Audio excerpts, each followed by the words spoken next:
ত্রিপুরা মহিলা সংগ্রাম পরিষদের তরফে স্মারকলিপি দেওয়া হয় পুলিশ মহানির্দেশকের কাছে।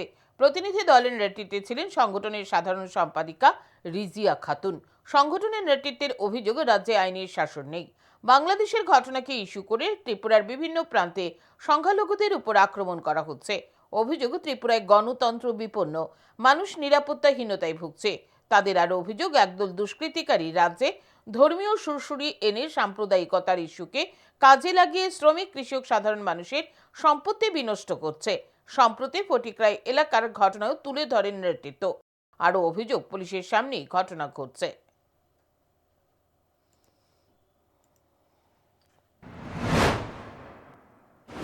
ভারতবর্ষ একটা গণতান্ত্রিক রাষ্ট্র। এখানে জাতি, ধর্ম, বর্ণ, ভাষা নির্বিশেষে সবারই অধিকার আছে এখানে থাকার।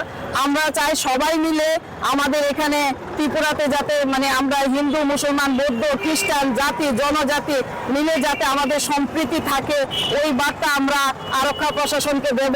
কিন্তু দুঃখের বিষয় হলো পুলিশের সামনে ঘটনাগুলি হচ্ছে, পুলিশের সামনে ভাঙচুর হচ্ছে। এটা গত বছর দেখেছেন যে রানীবাজার কৈত্রাবাড়িতে পুলিশের সামনে ঘটনা হচ্ছে। এরকম আরো অনেক ঘটনা আছে। যে পুলিশ আমাদের জনগণের টাকায় তারা সংসার চালায়, সেই আরক্ষা প্রশাসনের সামনে আমাদের কোনো নিরাপত্তা নেই।